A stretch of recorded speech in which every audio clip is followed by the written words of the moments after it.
It's just sneaking in from the bottom.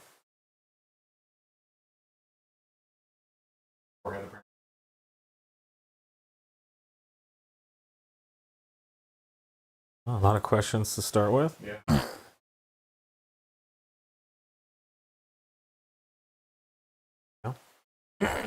All right. Welcome, everybody. Thanks for joining us. We're just getting things up and running. Now we got Nate here. All right. So this is number 28. This is, as always, a live question and answer session.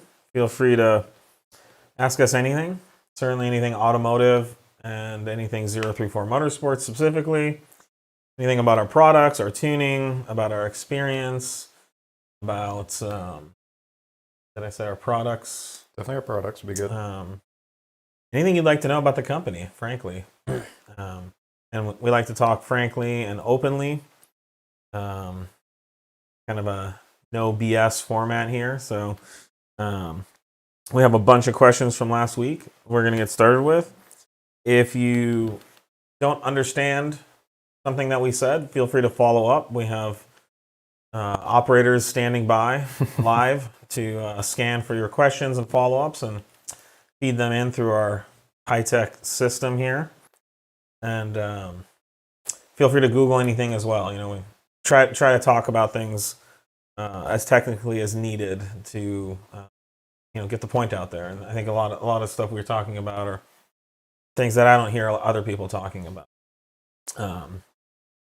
So especially technically speaking, things aren't always as they seem, and there's really no magic. There's just the physics behind how everything works, and that's what we base our all of our efforts on, is based on what actually works, what the physics dictates, what the science, the conclusions that we're able to come to based on the science. That's and of course all the compromises we always have to deal with space constraints, costs, just applications, and all the good stuff. We always talk about compromises. I think that's something a lot of companies in general, when they're trying to sell people stuff, they just focus on one compromise, and the company will optimize one compromise, but at the detriment of all the other factors. And so we're always trying to provide a most balanced, most optimized compromise across the spectrum of all the traits and features that generate the final outcomes. All right, so let's get started. Someone is asking, do dynamic camber mounts need aftermarket coilover or can fit stock shocks? All of our dynamic plus camber mounts, like the one you see here, will work with a stock suspension. And if you haven't noticed, we're big fans of the stock shocks and struts from the factory. They're quite good. Unlike in the 80s, the shocks that cars came with were pretty crappy. In the Mark I, Mark II era, the stock suspensions were very wallowy, and they were pretty cheap shocks. Nowadays, a lot of these cars have mag ride or the other adjustable shock technology from Bosch, where the valving changes inside. I forget. DCC. The DCC. I think that's the... some of the cars have that. Some of the cars have the mag ride. Those are very good, high-quality shocks. Better than what we've seen in the aftermarket in the past. And so we always work to make our suspension components work around those factory stock shocks. They have good dampening, and they can deliver more performance than typically how the factory tunes the springs and the rest of the suspension. So and then they will work with any aftermarket coilover that works with a factory style strut top. Yeah, and I think we found, especially on the U.S. Market cars, a lot of these shock combos are actually a little over dampened for the springs that they end up setting up with in the U.S. market. Mm-hmm. So it's generally you get a little better ride going to a slightly stiffer spring. That's right. Yeah, more optimized height. Our dynamic plus springs, the feedback generally and what we found is that there's really no detriment to ride quality. In fact, the cars, the car gets less bouncy and less wallowy, and rides actually better, like how you'd want it to from the factory. So Someone's asking, what is the estimated horsepower for your new throttle body for the S4? Because right now you guys are equal to other tuners that are running the throttle body. I'm not sure which numbers they're referencing there. My laptop is giving me every issue this morning, so They don't say, but I think we've discussed this a few times. Any throttle body mod on the market, including our upcoming one, gives more power as the revs go higher. That's a function of how much air the motor's ingesting, because as RPMs climb, you get more combustion events, more piston cycles, more air sucking, more requirement for air going in the motor. And so the motor won't starve at lower RPMs regardless of what throttle body's on it. But at higher RPMs, there's an opportunity to make more power. And I think what we've generally seen on our is, it's the power starts around 6,000. Yeah, it's like any other 5,500 to intake. 6,000. Yeah, any other intake restriction where you're really going to see it on the top end. Yeah, and then you're just going to see from that 5,500 to 6,000 RPM point a growing, power increase to red line. Yep. So you'll really feel it at the top of the power band. It certainly will help under wide open throttle, full throttle acceleration, where the motor is just sitting in the top part of the power band as it shifts. But I mean, what have you been seeing as far as gains go on the average dual pulley setup? The problem is the dual pulley stuff is all over the place these days. The guys that are going with the throttle bodies often have ported chargers. Let's forget ported. But I mean, unported, I think it was the last one we did here was, in the teens, the wheels typically. 15 horsepower or so at the wheels by Redline, which, again, it's a worthwhile upgrade. I think it's been overhyped or oversold in the past by other companies. Yeah, it's not one of those things where it's like a requirement to run, at stage 2 or 2+ levels. It's one of those incremental upgrades that, after you've done everything else kind of thing. And if you're just driving spirited, but you're not revving past 6,000 RPM, you're not going to feel it. You're not going to get into that power. So it is really at the top of the power band. Someone's asking, what's the limit of the 3.0T engine as far as reliability and performance? Should I start building my motor with a good ported blower? So this is something that's been coming up more often, and I think even in a few shows ago, we commented how it's astonishing that the 3.0T market hasn't really gotten into engine building yet. I mean, we're 12 years into the 3.0T. Yeah, it's crazy to think. And really, there's no widespread, rods, pistons program for these motors. So these motors are generating. I mean, what's peak torque on some of these motors? Over 600 foot-pounds. Well, I mean, it's fours, in the fours at the wheels easily. Yeah, some are tickling 5 something at the wheels. So yeah, it's up there. We're in the 500 to 600 foot-pounds of torque range, which is double stock. Factory, and these motors have been holding up. So, we have developed a series of tunes which don't require engine upgrades. So our most extreme dual pulley E40 tune with a stock blower and all the right pulleys that we specify for our tune, we've had really no evidence that's ever caused an engine to fail. We have had one customer who had a cracked piston. There was nothing that indicated that it was the result of high EGTs or bad tuning. Yeah, it was a single one piston crack. The teardown we did and saw it was a single piston.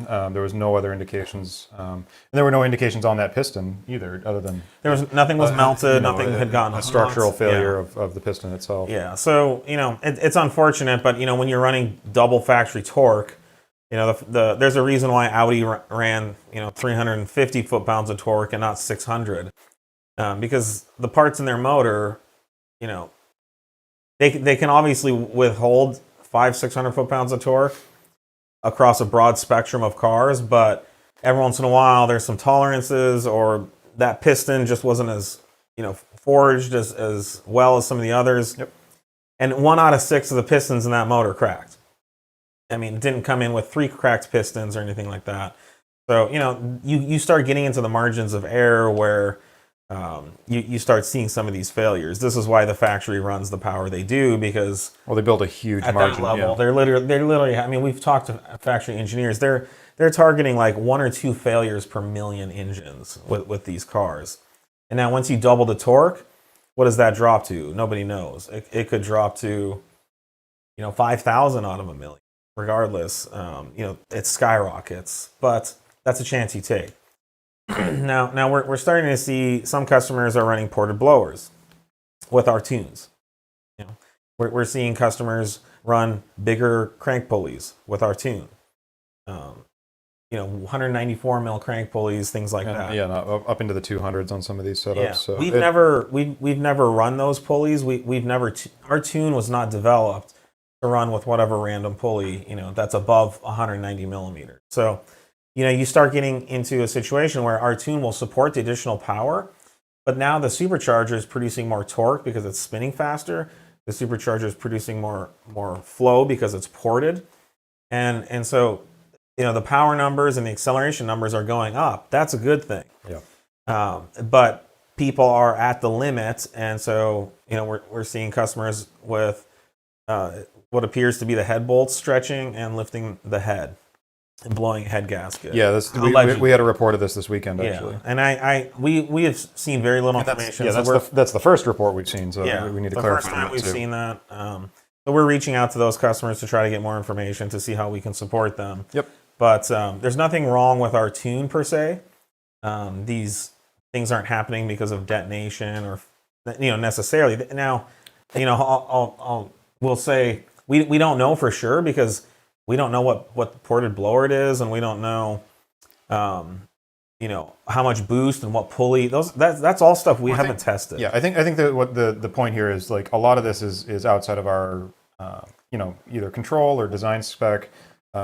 And the further and further that these setups get pushed, with water meth or meth injection and ported blowers, big pulleys, that kind of thing, you're just getting, you're running a finer and finer edge on what what the systems can take and the margin of error that's there.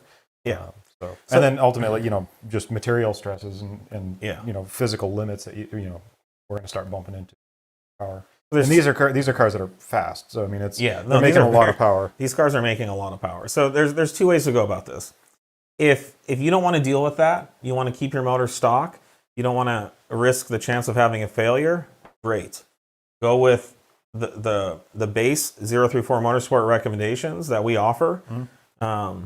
Don't run a ported blower, run our pulleys, run our heat exchanger, any other supporting mods that we recommend, and run the fuel that we specify.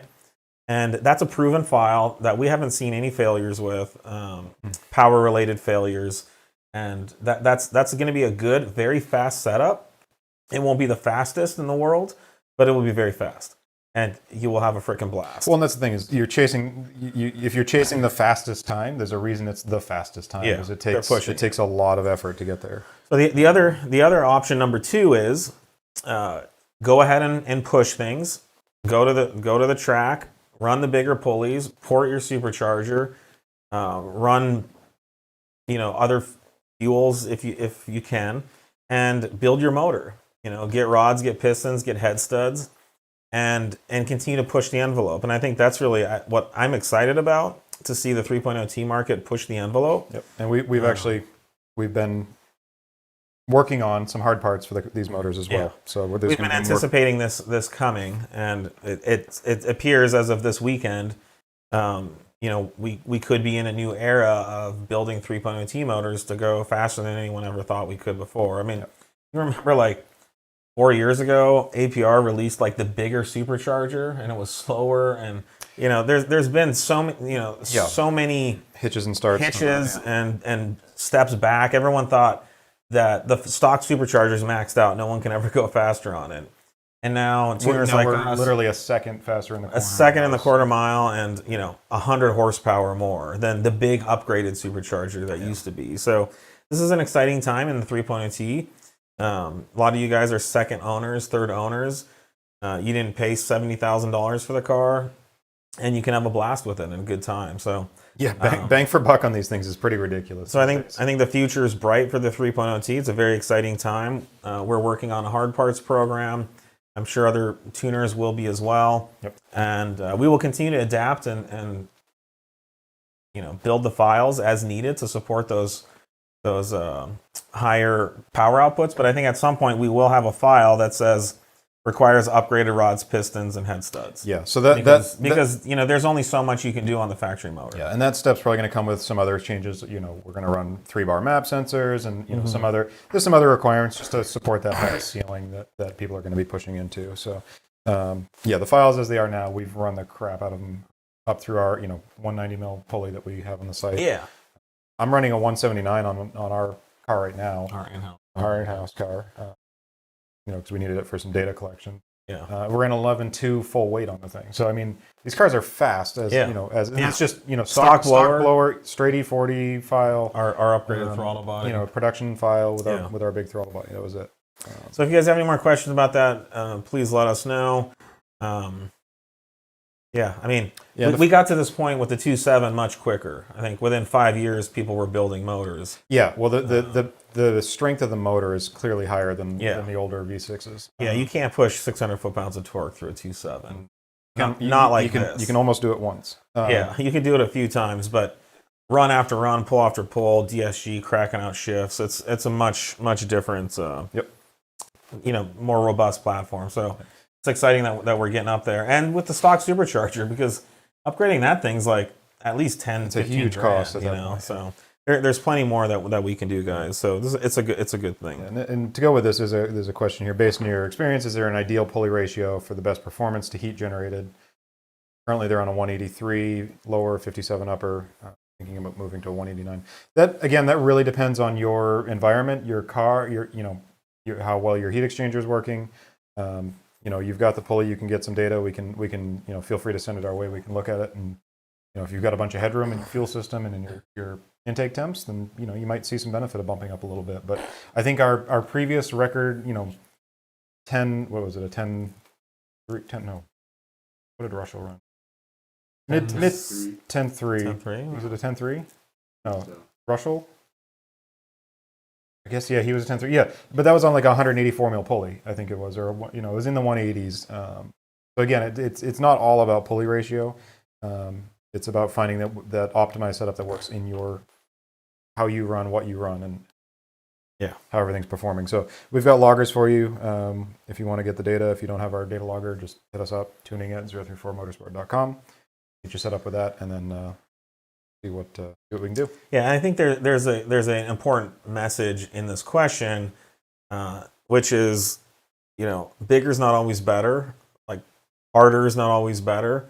The optimal, optimized is always the best. And so if you can't run a bigger pulley and deal with the additional heat, then there's no reason to run a bigger pulley. And we've been dealing with this on turbo tuning for years, where guys are asking for 28 psi files, but the motor actually on 93 or whatever makes way more power on safer and smoother and just as much power on 22 psi. Yeah, and another thing to consider too is what you're going to be doing with the setup. You can run a big pulley if you just want one hit in a gear. Yeah. If you want to go fast down a quarter mile though, and you really need that sustained, power duration, the bigger pulley is not necessarily going to get you there if you're just pumping a bunch of heat into things. So Sean just clarified. Russell was 10.39 on the 187 mil pulley. So right in between there.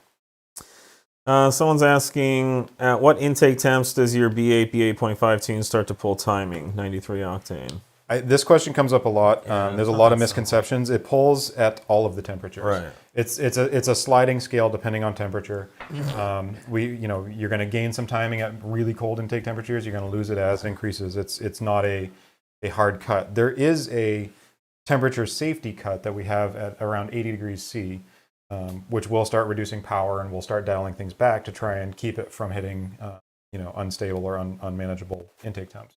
So at 80 C intake temps, you're going to start seeing things pull back and reduce. But that has nothing to do with timing. It has to do with load reduction.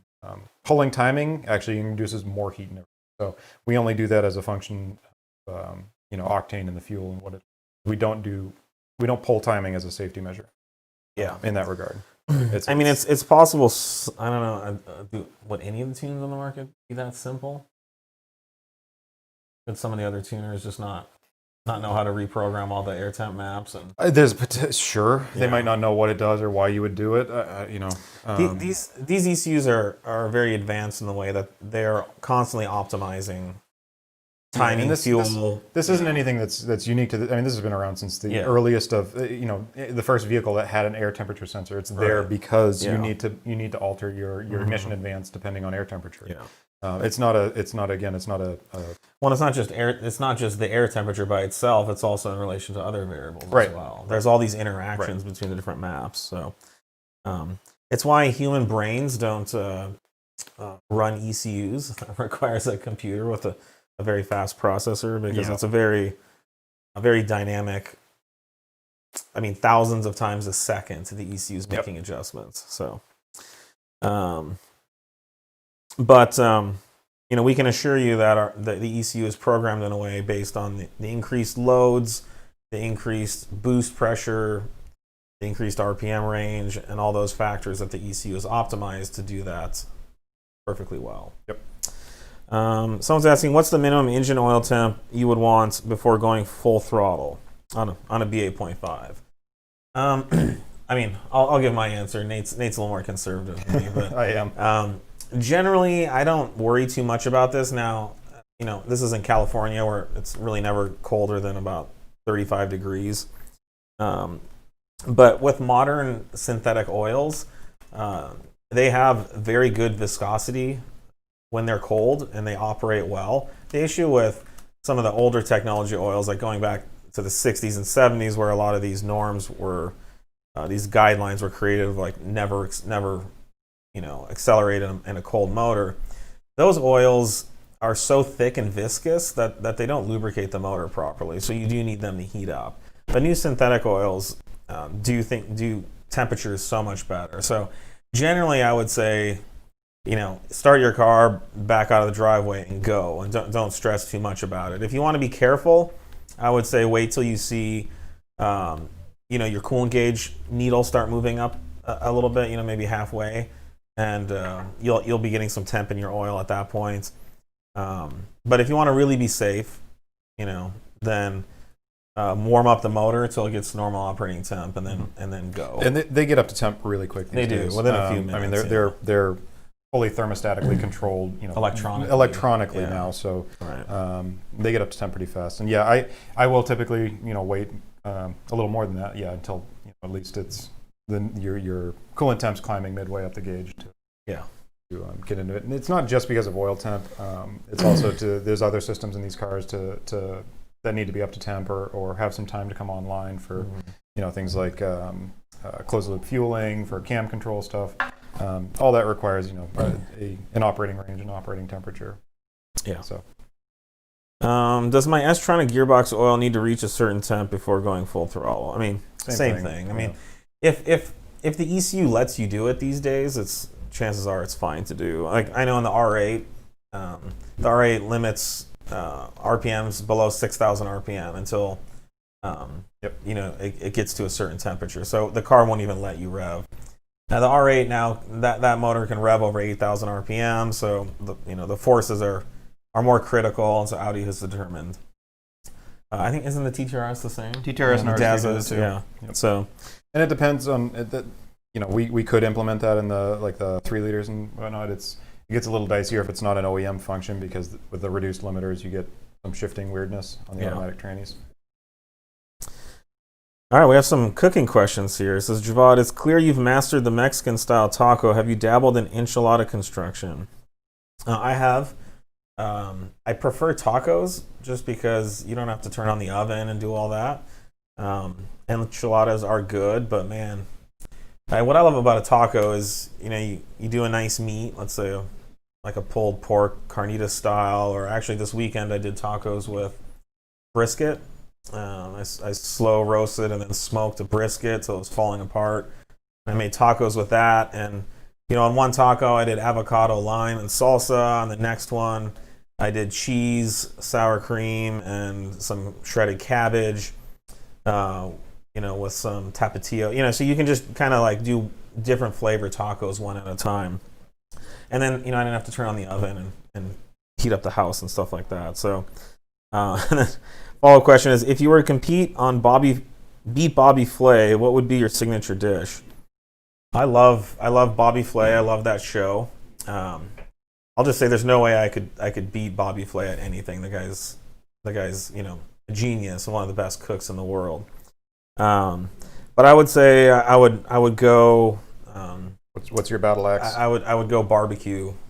So any kind of barbecued smoked meats and the side dishes to go with it. I'd say that's probably something I do really well. If I wanted to throw my best cooking effort at him, that would probably be as good of a chance I would have. But I mean, the guy's he's a mad genius. And actually, a lot of my when I was in college in the late '90s, I read his book. This was kind of like before the Food Network was a thing, and he had a cookbook, and so I used to cook a lot of his recipes. So a lot of what I learned about cooking early on, I learned from Bobby Flay. So fun question. Yeah, it would just be really fun to get to cook with someone, just to be in the same kitchen with someone like that would be amazing. So, is Scambaluri joining your team? He is. Today is Nick's first day. He's here on the premises at his desk, and we're just getting him onboarded and getting things going. So, I think maybe we'll have him on the show one week. Maybe he's up for that. Let him get his feet wet a little bit. Before we throw them to the dogs. But and we're very excited, and we have a bunch of really exciting tuning and engineering planned to do with him. We got lots of work ready for him. So you guys, we'll be seeing a lot of exciting results of our joint efforts into 2021. So it's 2021 is going to be very exciting for 034 Motorsport. B8 intake ETA, we're getting closer. I think our goal is to have it out by the end of the month, and I believe we'll be able to. We may not be fully in stock, but we might be having a sale coming up at some point, and you can buy it at a discount and then have it delivered shortly after that. And this is one of those things. I know it's frustrating to buy something that's not in stock with the time you purchase, but the sooner you buy it, the sooner you're going to get it. A lot of people like to wait until it's in stock. That's only going to delay how long it takes to get into your hands, because we do first come, first serve. I think you guys will love the quality of this intake, and I think you'll really love the price. We're looking to blow out the market on price and quality, because there's been just a lot of really crappy cheap intakes on the market. The goal is to have a cheap, really good intake on the market, and I think we'll be delivering on that. And this intake will also deliver the performance as well. Mm-hmm. All the intake flow you could need for a 3.0 T. Speaking of, we actually just got our test bench, our flow bench up and running last week, and already have some fun comparisons with some intake filters. We will be doing some videos to kind of bust some of the misconceptions about it's very airflow, like we talked about before, can be very not necessarily intuitive. There's a lot that goes into it, and bigger isn't better. Bigger crammed into small spaces. More cones and filters everywhere is not necessarily better. Really interesting is the dual cone setup, where the air filter kind of restricts itself by having that additional feature in the front. So I think we'll be able to demonstrate accurately what works with air filters and what doesn't, and that's a lot of what drives our engineering here. Someone's saying, a question for Nate: what has been the hardest vehicle to tune or work with? I might be able to answer this one. What do you think? I'm trying to remember back to like how much swearing there was when I was working, where you've been like suicidal at times or catatonic, and I've had to like give you a back massage to like get you going again. I don't know if it's one tune. It's certainly things within tunes that have really been difficult. There's always these wrenches. I'd like to hear your answer. So what I would say, it's not the exciting ones. It's the Mark V, Mark VI GTI era. Just because they changed files like they were going out of style. Like there's just hundreds of ECUs, hundreds of box codes. the DSGs in that generation, there's like 13 or 1400 box codes to cover, and there's for no reason that I can discern. So yeah, those are the most troublesome, just to try and keep them all, up to the same level of calibration. And when you get to update one, then you're looking at hundreds of other files you can get through and do the same thing with. So that's probably the most annoying and cumbersome. The CMOS 8 stuff has been a great relief in that regard, where we're managing just a couple of different software architectures. There's a lot of box codes, but they're way more common at least. So yeah. No, it's the tuning effort is there's no manual, there's no book to refer to, and so a lot of times, when we face these challenges where typically it's you want the ECU to do something and it won't do it, and you have to find out which map is controlling it.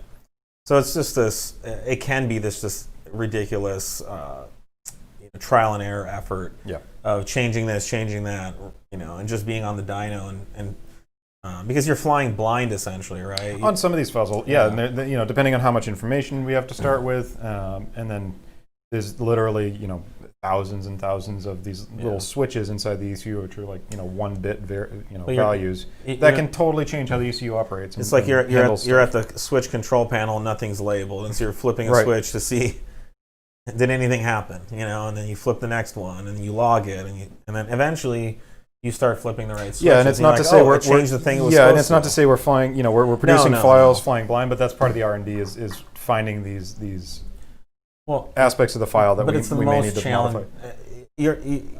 In the bulk of the tuning effort, you're not flying blind because of the resources. But when you're really struck with a challenge, there's some fundamental like a real doozy, road bumps. That's when typically you're flying the most blind. Yep. So, that's why there's no standardized call it. You can't go get an education for.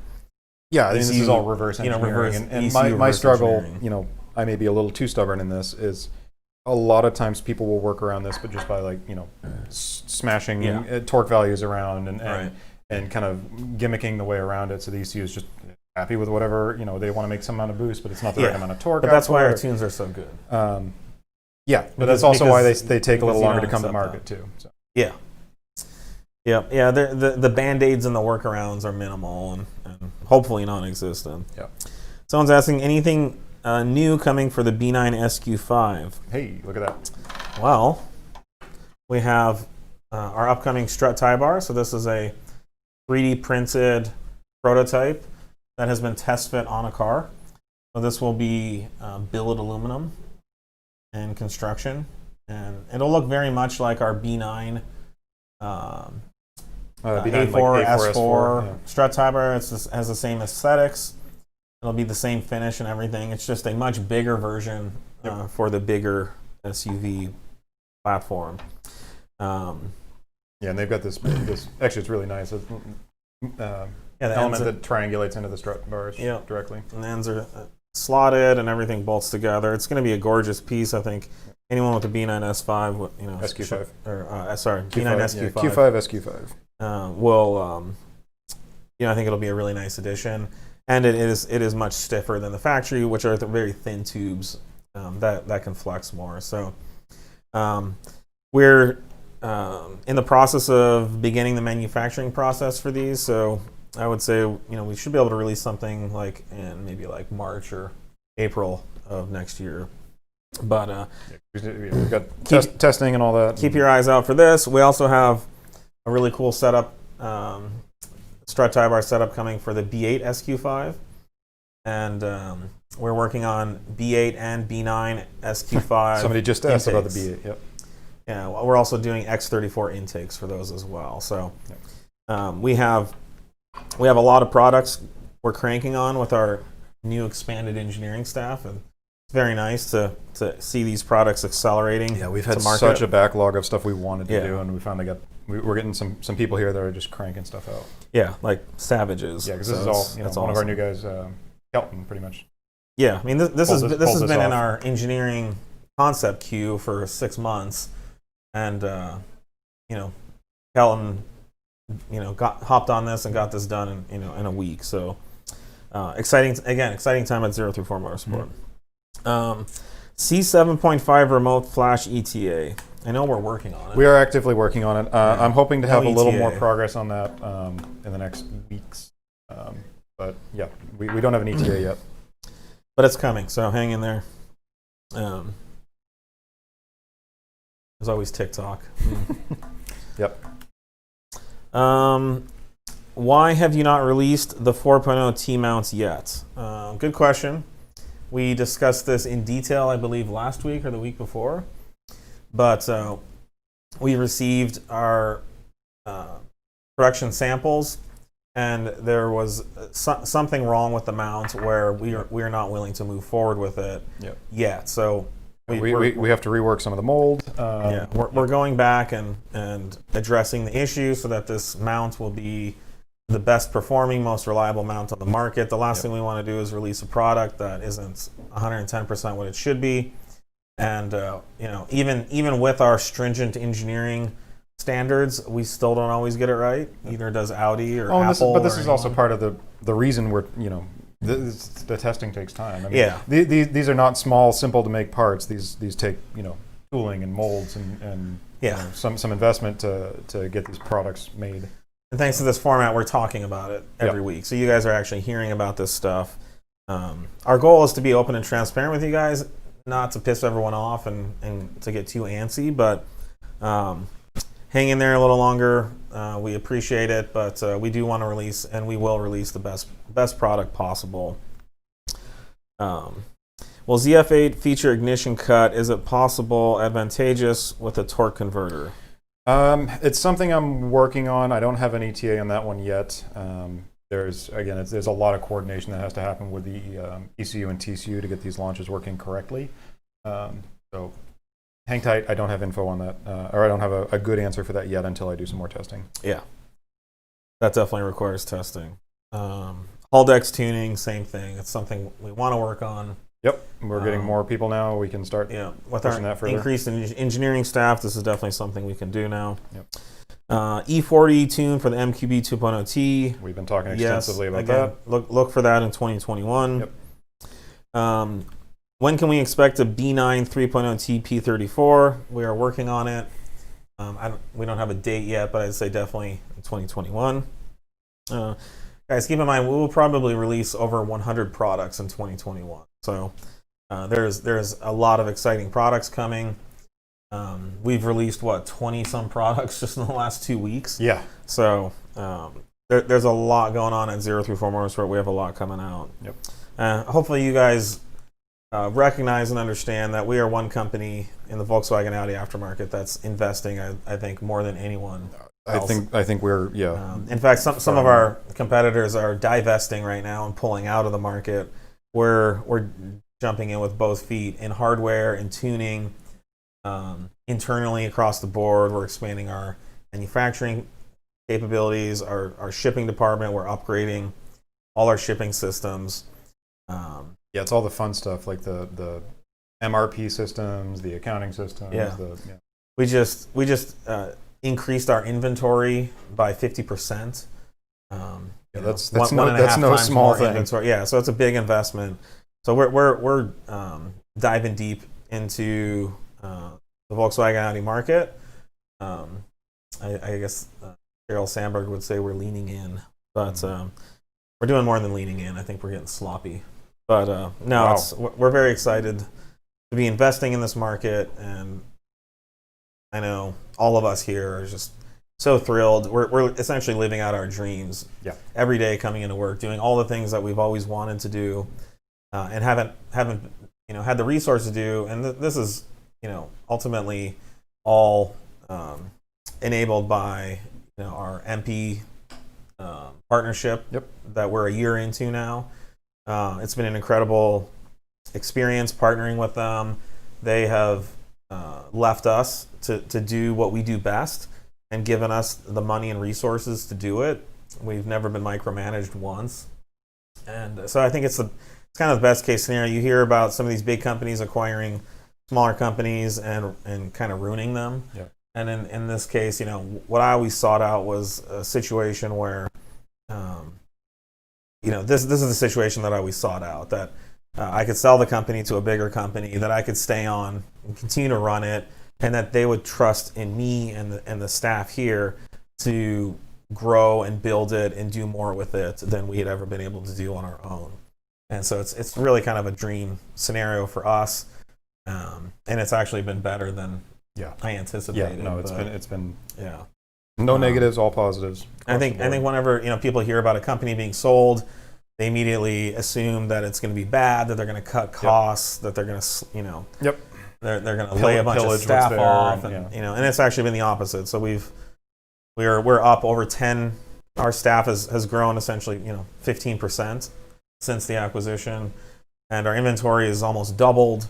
The number of products, everything's growing and improving. There's been no cuts anywhere of any kind. So I think it's very R&D's increased. Everything is up and up and up. Yep.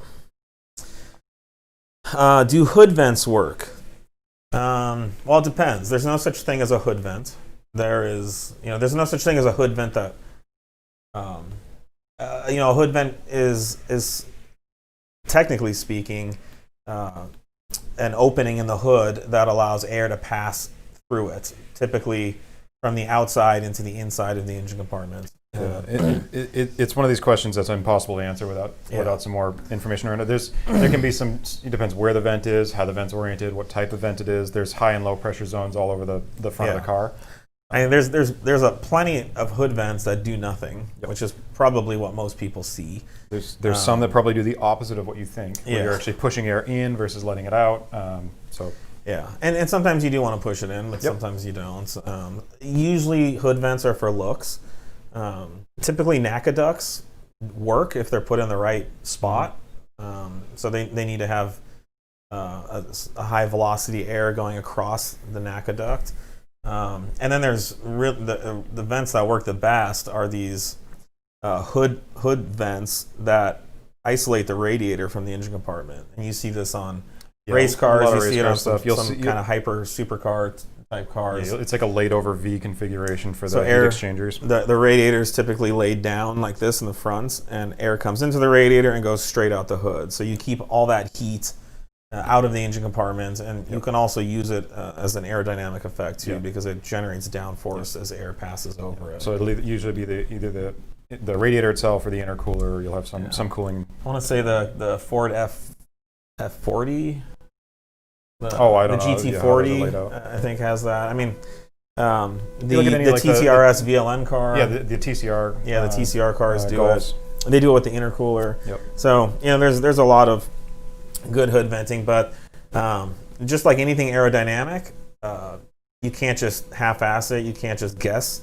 Yep. Aerodynamics, typically, if you don't do the science, you'll generally create the opposite effect. You put a wing on, and you want to generate a certain amount of downforce, and you could actually be generating lift, or you could be generating too much downforce. Or just drag. You can totally spoil the air behind the car. It could just slow you down. High pressure, or low pressure spot, and you turn into a vacuum cleaner versus so getting the lifter or not lift you want.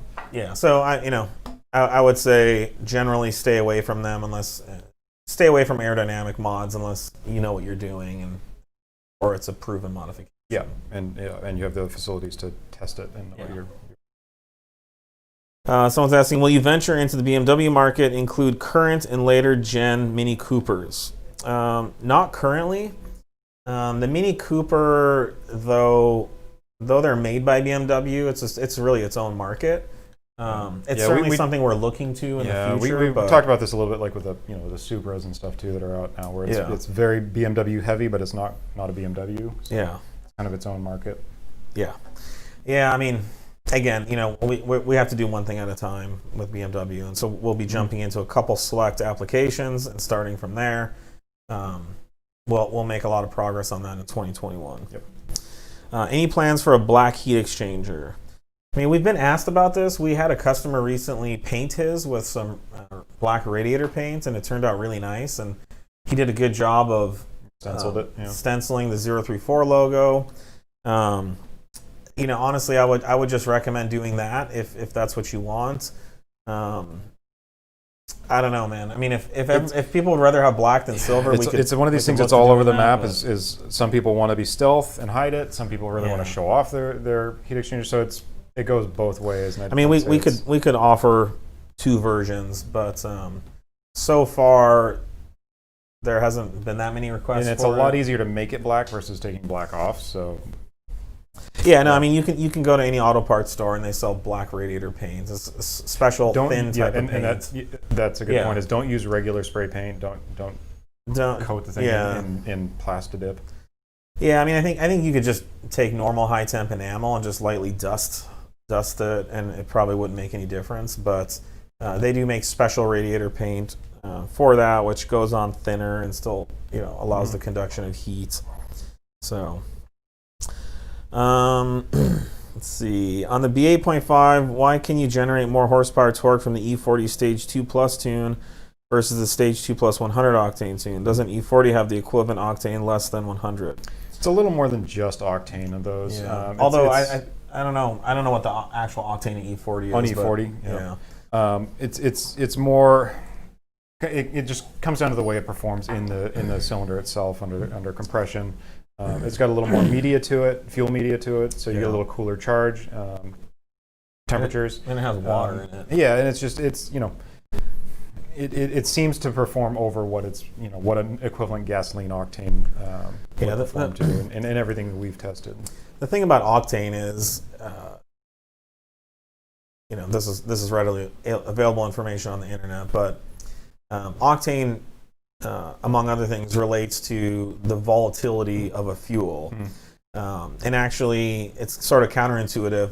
Higher octane fuels are actually less flammable or less volatile. They're generally a slower burn. They're more stable. They're more stable before they light off. So that's critical when you're increasing the performance of an engine and you're pushing the timing advance as far as you can. You want that fuel to act in a predictable manner every combustion cycle. And if you want, go back to last week, go back to 27. Yeah, we talked about the timing angle. Or did you guys split out the combustion? Yeah. So go on our YouTube and you can watch our discussion about ignition timing and how that works. But a lower octane fuel burns much more easily.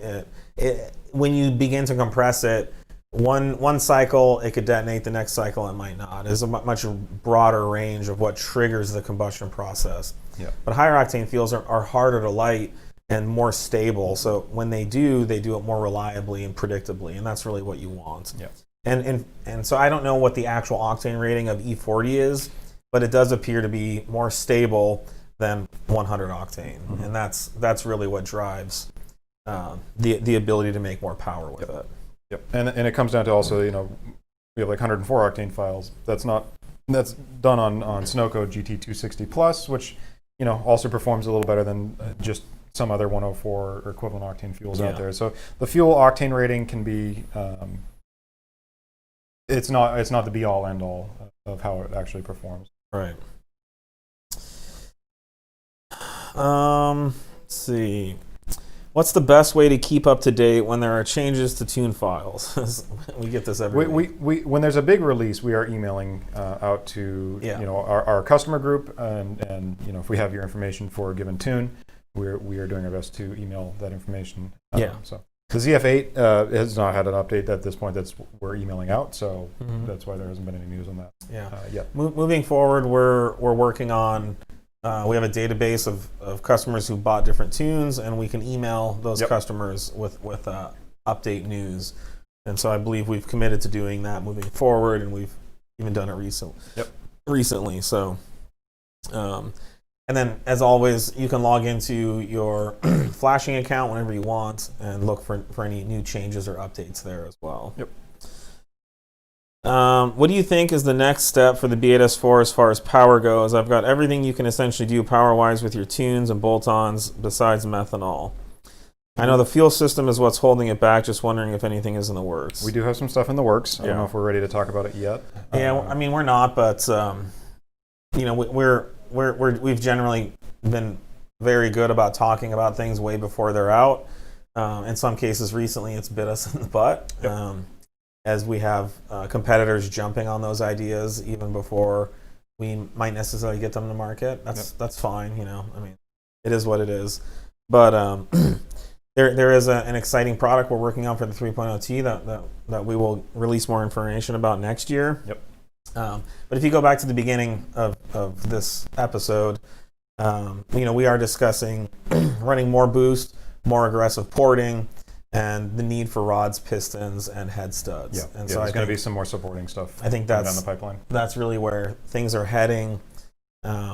Apparently, there's a lot to be gained with porting. That's exciting news. It makes sense. I mean, the stock supercharger's not being asked to work very hard. Yeah, in the it's stock well car. below its potential. You know, it's just idling. So the internal flow, you know, paths and restrictions are there to suit that level of power and performance for stock. But once you start really getting in there and making it easier for the air to flow through there, you can reduce the pressure drop, you know, going through the supercharger, which means more pressure in the intake manifold and more power. So we are working on several exciting products, certainly a number of fuel system related components to take that to the next level as well. But I think if you want to really push these motors too much further than our highest power option, which would be our stage 2 dual pulley 190 setup with E40, then you really need to start thinking, if you want to go beyond that, you need to start thinking about strengthening the motor, because we're at the limit now, and we're just below looks like it. Yeah, we're just below it with our current packages. But and certainly if you want to even, you know, go dual pulley with the 174, or even stay single pulley, you can still make a ton of power, you know, have a really fun car. But the lower down you go, the less boost you run, the safer your setup's going to be, if you don't want to ever have to deal with anything like that. I do apologize. Looks like we're having some connection issues, so you might be getting some stuttering playback. We're working on that too. So we're still up though? Oh yeah, Okay, we're still up, but some people are probably going to get some buffering and some. Sorry about that. Some lag Is this here and the internet thing again? Yeah. So we've upgraded our internet here substantially, but it's not. We haven't switched over to it by the end of this week. Yeah. So next week's show we will be on a substantially faster. I mean, we have a very fast one now. Yeah, we're maxing out our current provider. Apparently not fast Yeah, enough. we're maxing out Comcast at the moment. I think it could be some of the employees are TikToking right now too, which You keep telling really me to. throttles back the bandwidth. So R8 products in the works. Absolutely, we have a whole R8 program. We've been actually the Bay Area R8 group. We've started hanging out with them. A great group of Audi R8 owners, and they've been giving us feedback on products. And so we have a Dynamic Plus suspension program, which includes lowering springs, front and rear sway bars, and adjustable end links. We have a really cool exhaust program.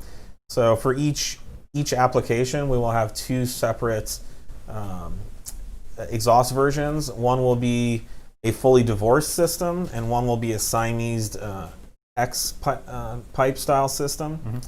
Mm-hmm. The X pipe style system has a much more exotic sound. Yes. Much more, exotic, barky, and the fully divorced system has a much more deep V8 or V10 burble. Yep. And I don't know, I think the general feedback has been about 50-50 what people prefer. I've been driving around with the divorce system on our car for a while, and I like it. It's valved, so it goes from slightly louder than stock to all hell has broken loose. The space-time continuum is ripping in half, and so we figured. There's no point in having like a loud and louder exhaust. So we want to really have something that's quieter and then really loud, and you can choose. The Jekyll and Hyde. Right. Very Dr. Jekyll and Mr. Hyde. And what else do we have coming for the R8s? We have the wheels, suspension, springs. Yeah, we have a whole sway ZTF bars, wheel program. Basically, our whole effort is going towards it. Mm-hmm. We have we're potentially working on an exhaust valve controller setup as well. Yep. Software, we've got tuning. Yeah, tuning software, ECU calibrations. There's some cool things that we can do with like the sport button and make some changes there. Yep. And we have some more products coming as well. So if there's anything out there that you guys are looking for, please let us know. We're looking for ideas, and we'd love to take any of the R8 community's feedback. Yep. But we are working on a lot of product right now. We're fully geared up, and we're doing engineering, and that's so okay. Are you body dragged out of the room, attending SEMA 360? We don't currently have plans to. I've been hearing about it. We have too much going on, and we have SEMA. We have a lot of good stuff. Like it's just a lot of work to do. So SEMA for us is a lot of one-on-one time with our either our vendors or our colleagues in the industry. The 360 presentation stuff is not really something we would get that much out of. I don't think. Someone's asking, what are test pipes? So this term goes back to, I don't know, 60s or 70s.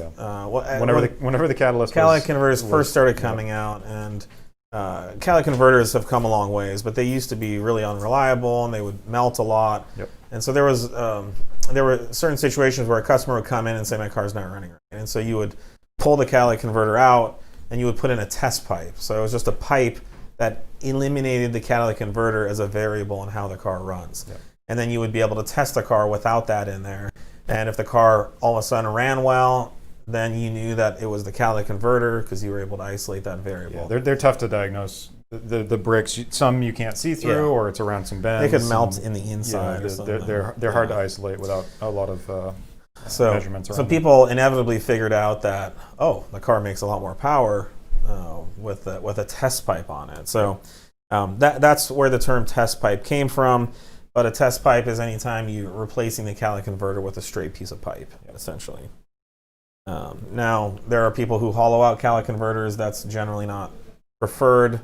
Of course, this is all under the guise of racing, right? This is only legal to do for racing, but generally having an expansion chamber for the exhaust to run through is not a good thing. So replacing it with a smooth section of pipe is the way to go.